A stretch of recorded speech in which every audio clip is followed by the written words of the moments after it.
All right. Well, it couldn't be a more dismal day in New England. Uh, getting toward our shortest day. Nice and rainy out there, drizzly, and and Caravaggio comes up. Can you talk about how Caravaggio managed to earn the effects of Tenebrism and Chiaroscuro, especially on David with the head of Goliath? And this is a new listener, uh, David.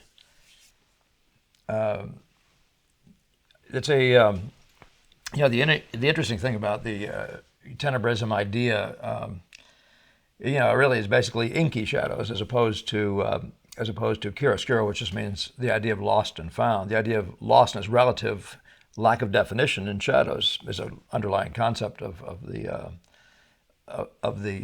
chiaroscuro idea. Clear in the lights, obscure in the darks. That's a larger way of looking at how things present to the human eye, per Da Vinci.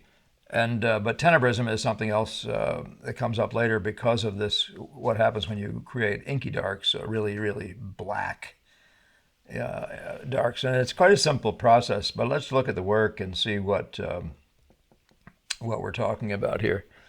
So there's Caravaggio. There are two versions. I don't know which one he meant. I'm guessing that David must have meant the one on the left. But either one is pretty much the same thing. Here are these virtually lifeless darks, almost nothing happening in them.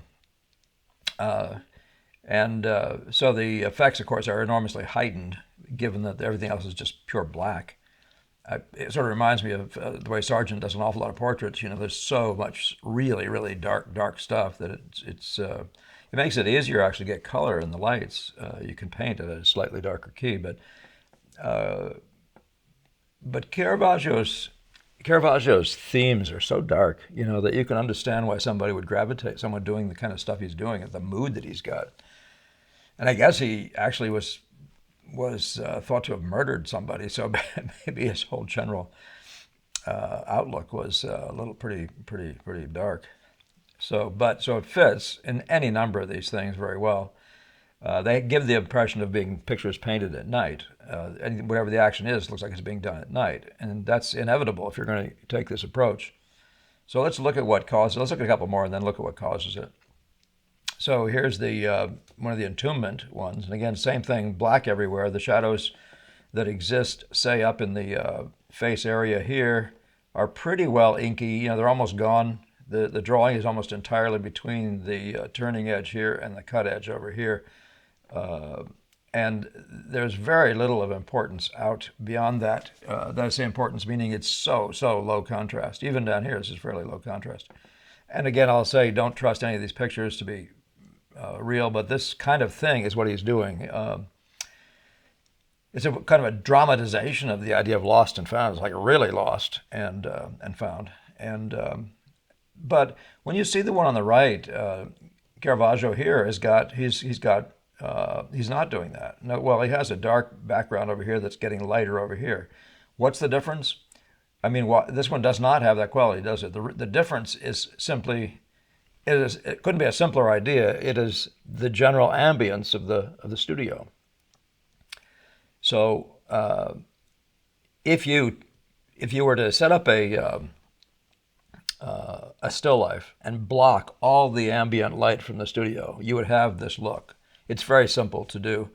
But if you don't do that, you're going to get backlight. You're going to get all sorts of other lights. So that's all it is. All he's done is he's blocked any ambient light. The general light in the studio. Uh, so that it could not be a more simple thing for you to do if you want to pull this off. And then all you're left with is to draw the light shapes, the lights, their shapes, their forms, or just everything that's happening in the lights. Everything else is left to an absolute minimum as far as the execution of it goes. Now here's a variation on that. You can see that the studios. It appears that the studio that Da Vinci was working in could be easily made really, really dark. I suppose anybody's studio could be, but this is it's a variation on what's his name is doing, what Caravaggio is doing. So, but it just shows you the ambient light. So all of this guy's shadows are really dark to the point of being lost. Everything is really dark to the point of being lost because there's no ambient light or virtually no ambient light. So again, that's the general light of the studio, which bounces, the light bouncing off the walls and all those things. Now here again, he's doing it again at the Christ at Emmaus, which we looked at a couple times ago. And again, there's nothing happening in this light. His purpose, of course, is to keep us out of that light. He wants us. He wants us over here, right? He definitely wants us over here. That's a reason to do that. This massing of a very significant dark across the foreground, Paxton referred to this as a pusher back. I take that it was from Paxton. I'm pretty sure it was him. At least he's given credit for it by Gamble. So, and you can see that approach done repeatedly by Vermeer, where there's this big dark in the foreground that's almost inky. Now, this again, I don't believe this is even close to being this dark in person. And I haven't seen it in person, so I can't. At least I don't know that I have, so I can't assure you that. So, but it's the same thing with this decamp. The foreground here is basically dark. It's got very, very weak ambient light. See how dark the shadows are here. That means the studio has been darkened down everywhere. What I do in my studio is I have the potential of blocking the windows to a very limited single light source and making it black in the studio, and reducing the size of that window too is important. And other things you can do are darken, use dark cloths on walls and that sort of thing. Or I can, if I want to keep the ambient light, I can block the window, block my subject from receiving anything but the main light, and then let it have that big light also smacking around in the studio, so you're getting that full sense of the atmosphere. And I'm going to show you that in a second. But here again, this is the classic. The middle one by DeCamp is a classic case of this lost and found approach, and literally the Boston School guys approach painting from the lost and found. They aren't drawing objects, whereas Caravaggio does appear to be drawing objects. Oops, went a little too far. He does appear to be drawing men. He does draw both sides of everything. So he's drawn a person, and then he makes the shadows so dark you can't hardly see them. So it's not quite the same thing. The Boston School guys, in their way of working at least, simply say, let's not draw what we can't see. Let's find ways to just leave that out and draw what we do see, and let's see what's left to do, which is far more of what's happening in the general impression when you work this way. So their approach actually is different because of what they have learned, you could argue, from the wasted time maybe of the shadow side of a Caravaggio. So, and again, I'm just showing you dark. You can use dark. Now, the one on the left, which is a Tarbell, and again, the studio has been seriously darkened down, and you can see that the best light is up in the upper half of his body, so that the lower part of his body, his hands, is not even receiving hardly anything except the edge of that top light. So the studio is seriously darkened down. Again, don't trust these pictures, but this one I would suggest to you, I know this picture well, and it's pretty close to what actually happens in that picture. And this, on the other hand, by the way, this is just a really dark dress. This is not done in that light. You can see by the values here that the studio light is pretty ambient. It's just that it's pretty light. The studio ambience is pretty light. But the dark back here is just simply a black wall or a hole. It could be a room further away that has no light in it, or it could just be a black cloth or something like that. So, but this is not the same thing. You follow that. The lights in here are definitely lighter, and all these shadows here are definitely lighter. All the shadows are definitely lighter than the shadows here and here, which tend to be much more like the Caravaggio model.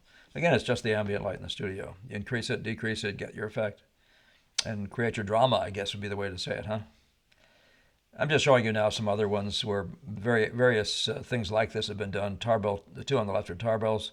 You can see the ambient light here is fairly light, to the extent that you're believing that it's so light that you're believing there's a significant number of lights, across the room from this person. In this one, far less so.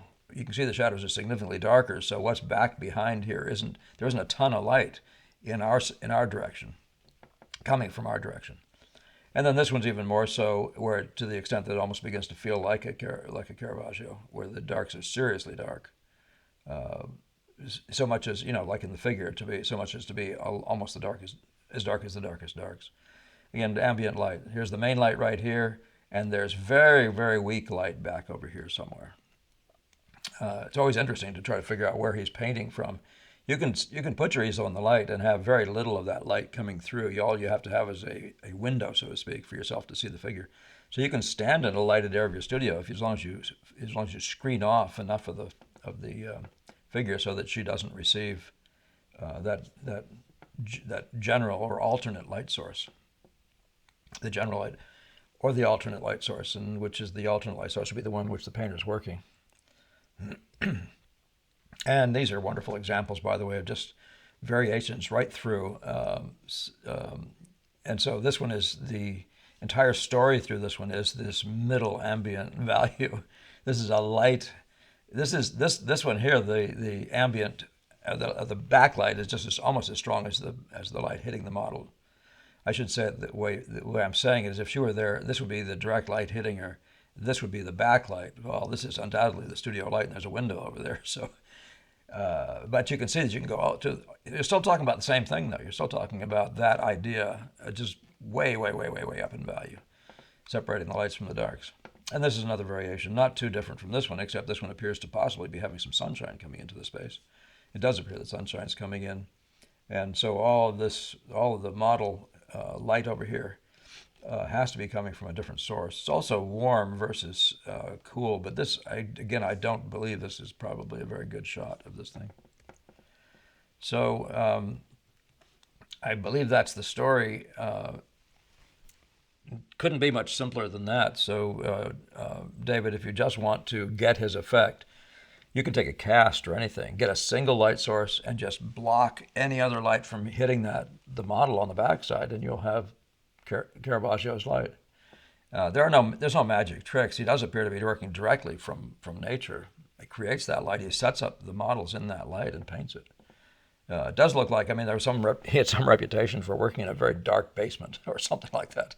And you can read about it in the books. But so you could see that he might not have had any chance of having a backlight. If he had a really dark, because it was a dugout area, which wasn't necessarily that unusual in different parts of Italy or France. Even my wife's father, in his childhood, lived on a mud floor. Doesn't mean the walls were mud, but but it was a mud, meaning it was clay, and they actually would wash it and smooth it out really nice and let it harden, and then live on it again for a while until it got dirty or whatever. So anyway, I'm just saying that it wouldn't necessarily be that unusual, but if you had a single light source and you had no back rooms, no back windows, no other lights, you'd be stuck with a light like that. And you'd then have to probably start working to I'll go back to Caravaggio. You'd then have to start working to create some sort of sense of sunlight back there. And the way you would do it would be by hanging drapes and things like that to try to bounce light back, much like a photographer might do. You try to get something to splash the light back in again, which is where you might get an effect like this one here. So I don't hope this doesn't sound complicated. It's really remarkably simple, and I hope you enjoy messing around with it further. Anyway, thank you all. Please do comment, subscribe, share, and all the rest, and see you again.